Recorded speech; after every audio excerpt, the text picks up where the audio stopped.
Hi there, welcome back to our reading of Dracula. My name is Jess. I am the branch manager at the Littlestown Library, and today I will be reading Chapter 4 Continued.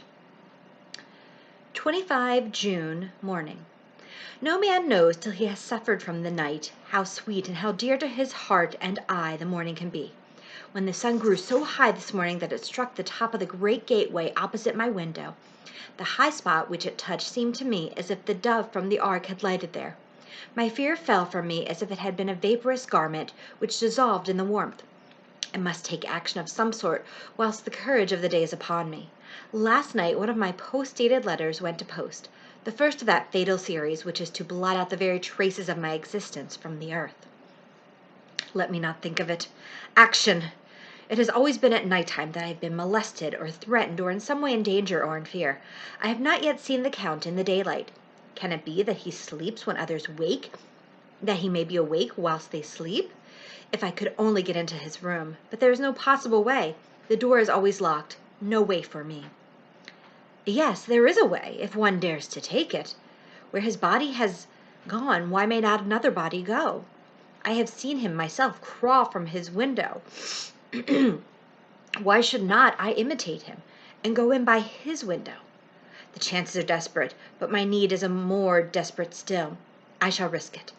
At the worst, it can only be death, and a man's death is not a calf's, and the dreaded hereafter may still be open to me.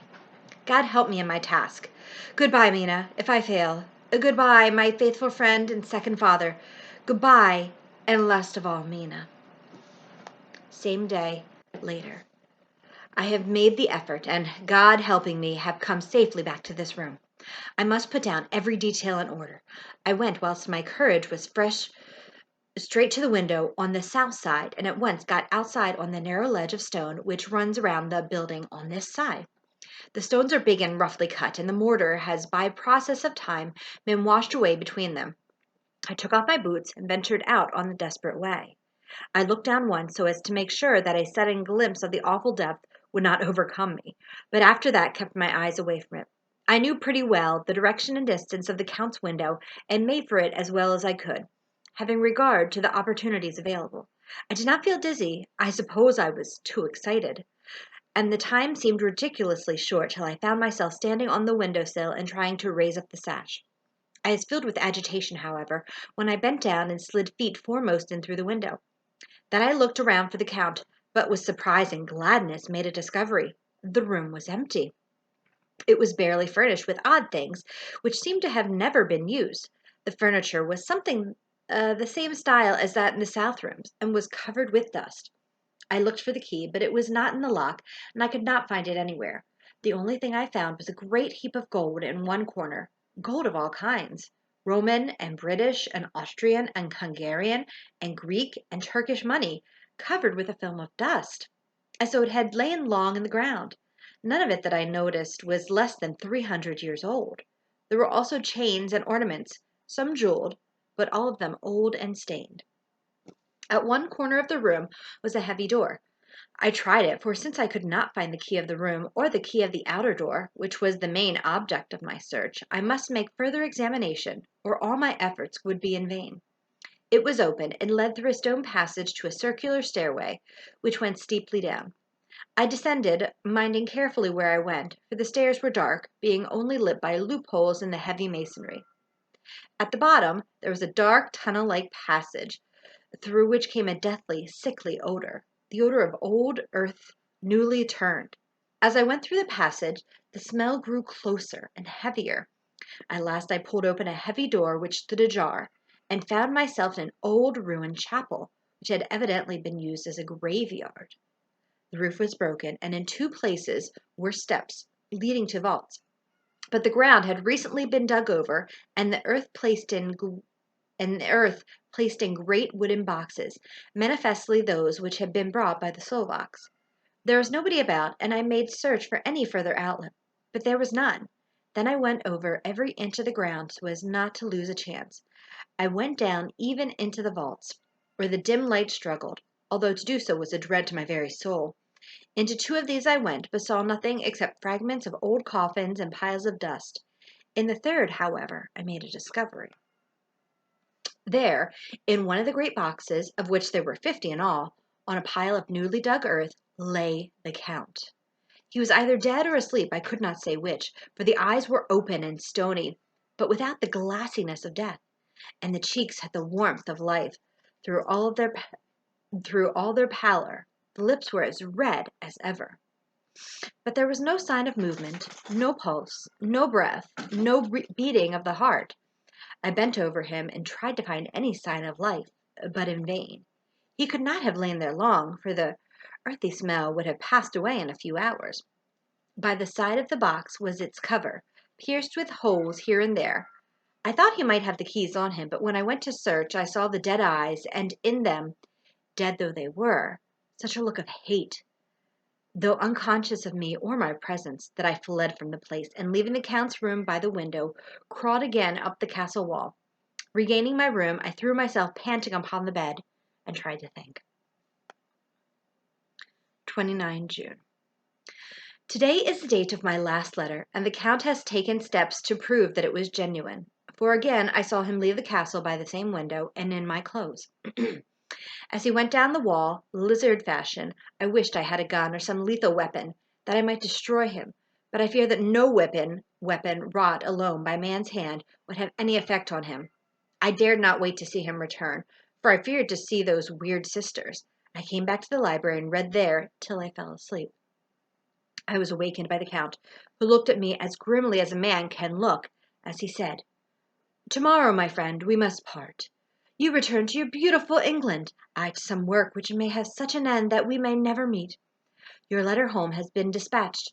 Tomorrow I shall not be here, but all shall be ready for your journey. In the morning come the Szgany, who have some labors of their own here, and also come some Slovaks. When they have gone, my carriage shall come for you, and shall bear you to the Borgo Pass to meet the diligence from Bukovia to Bistritz, but I am hopes that I shall see more of you at Castle Dracula." I suspected him and determined to test his sincerity. Sincerity! It seems like a profanation of the word to write it in connection with such a monster. So asked him point blank, "Why may I not go tonight?" "Because, dear sir, my coachman and horses are away on a mission." "But I would walk with pleasure. I want to get away at once." He smiled such a soft, smooth, diabolical smile that I knew there was some trick behind his smoothness. He said, "And your baggage?" "I do not care about it. I can send for it some other time." The Count stood up and said, with a sweet courtesy which made me rub my eyes, it seemed so real, "You English have a saying which is close to my heart, for its spirit is that which rules our boyars. Welcome the coming, speed the parting guest. Come with me, my dear young friend. Not an hour shall you wait in my house against your will, though sad am I at your going, and that you so suddenly desire it. Come." With a stately gravity, he, with the lamp, preceded me down the stairs and along the hall. Suddenly he stopped. "Hark!" Close at hand came the howling of many wolves. It was almost as if the sound sprang up at the rising of his hand, just as the music of a great orchestra seemed to leap under the baton of the conductor. After a pause of a moment, he proceeded in his stately way to the door, drew back the ponderous bolts, unhooked the heavy chains, and began to draw it open. To my intense astonishment, I saw that it was unlocked. Suspiciously I looked all around, but could see no key of any kind. As the door began to open, the howling of the wolves without grew louder and angrier. Their red jaws, with champing teeth, and their blunt clawed feet as they leaped, came in through the opening door. I knew then that to struggle at the moment against the Count was useless. With such allies as these at his command, I could do nothing. But still, the door continued slowly to open, and only the Count's body stood in the gap. Suddenly it struck me that this might be the moment and means of my doom. I was to be given to the wolves, and at my own instigation. There was a diabolical wickedness in the idea great enough for the Count, and as a last chance I cried out, "Shut the door! I shall wait till morning!" I covered my face with hands to hide my tears of bitter disappointment. With one sweep of his powerful arm, the Count threw the door shut, and the great bolts clanged and echoed through the hall as they shot back into their places. In silence, we returned to the library, and after a minute or two, I went to my own room. The last I saw of Count Dracula was his kissing his hand to me, with a red light of triumph in his eyes, and with a smile that Judas in hell might be proud of. When I was in my room and about to lie down, I thought I heard a whispering at my door. I went to it softly and listened. Unless my ears deceived me, I heard the voice of the Count. Back to your own place. Your time is not yet come. Wait. Have patience. Tonight is mine. Tomorrow night is yours. There was a low, sweet ripple of laughter, and in a rage I threw open the door and saw without the 3 terrible women licking their lips. As I appeared, they all joined in a horrible laugh and ran away. I came back to my room and threw myself on my knees. It is then so near to the end? Tomorrow, Lord help me and those to whom I am dear. 30 June, morning. These may be the last words I ever write in this diary. I slept till just before the dawn, and when I woke, threw myself on my knees, for I determined that if death came, he should find me ready. At last I felt that subtle change in the air, and knew that the morning had come. Then came the welcome cock-crow, and I felt that I was safe. With a glad heart I opened my door and ran down to the hall. I had seen that the door was unlocked, and now escape was before me. With hands that trembled with eagerness, I unhooked the chains and drew back the massive bolts. But the door would not move. Despair seized me. I pulled and pulled at the door, and shook it till, massive as it was, it rattled in its casement. I could see the bolt shot. It had been locked after I left the Count. Then a wild desire took me to obtain that key at any risk, and I determined then and there to scale the wall again and gain the Count's room. He might kill me, but death now seemed the happier choice of evils. Without a pause, I rushed up to the east window and scrambled down the wall, as before, into the Count's room. It was empty, but that was as I expected. I could not see a key anywhere, but the heap of gold remained. I went through the door in the corner, and down the winding stair and along the dark passage to the old chapel. I knew now well enough where to find the monster I sought. The great box was in the same place, close against the wall, but the lid was laid on it, not fastened down, but with the nails ready in their places to be hammered home. I knew I must reach the body for the key, so I raised the lid and laid it back against the wall, and then I saw something which filled my very soul with horror. There lay the Count, but looking as if his youth had been half renewed, for the white hair and mustache were changed to dark iron gray. The cheeks were fuller, and the white skin seemed ruby red underneath. The mouth was redder than ever, for on the lips were gouts of fresh blood, which trickled from the corners of the mouth and ran over the chin and neck. Even the deep, burning eyes seemed set amongst swollen flesh, for the lids and pouches underneath were bloated. It seemed as if the whole awful creature were simply gorged with blood. He lay like a filthy leech, exhausted with his repletion.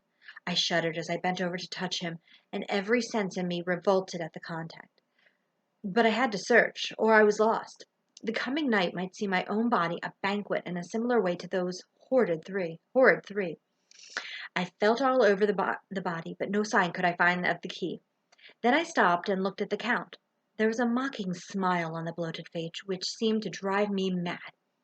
This was the being I was helping to transfer to London, where, perhaps, for centuries to come, he might amongst its teeming millions satiate his lust for blood and create a new and ever-widening circle of semi-demons to batten on the helpless.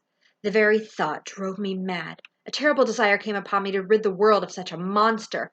There was no lethal weapon at hand, but I seized a shovel which the workmen had been using to fill the cases, and lifting it high, struck with the edge downward at the hateful face. But as I did so, the head turned, and the eyes fell full upon me with all their blaze of basilisk horror. The sight seemed to paralyze me, and the shovel turned in my hand and glanced from the face, merely making a deep gash above the forehead. The shovel fell from my hand across the box, and as I pulled it away, the flange of the blade caught the edge of the lid, which fell over again and hid the horrid thing from my sight. The last glimpse I had was of the bloated face, blood-stained and fixed with a grin of malice which would have held its own in the nethermost hell. I thought and thought what should be my next move, but my brain seemed on fire, and I waited with a despairing feeling growing over me. As I waited, I heard in the distance a gypsy song sung by merry voices coming closer, and through their song the rolling of heavy wheels and the cracking of whips. The Szgany and the Slovaks of whom the Count had spoken were coming. With a last look around and at the box which contained the vile body, I ran from the place and gained the Count's room, determined to rush out at the moment of the door should be opened. With strained ears, I listened and heard downstairs the grinding of the key in the great lock and the falling back of the heavy door. There must have been some other means of entry, or someone had a key. for one of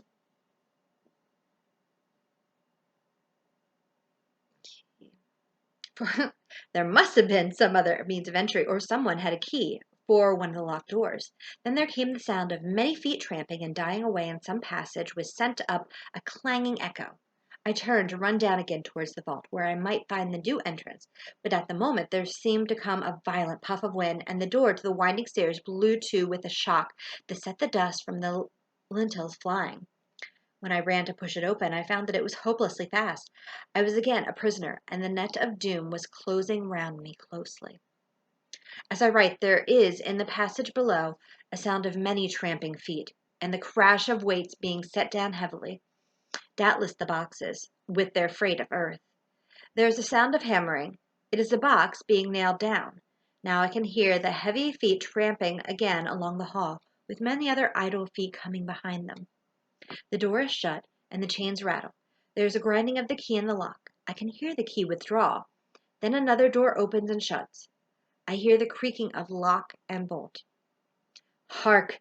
In the courtyard and down the rocky way the roll of heavy wheels, the crack of whips, and the chorus of the Szgany as they pass into the distance. I am alone in the castle with those awful women.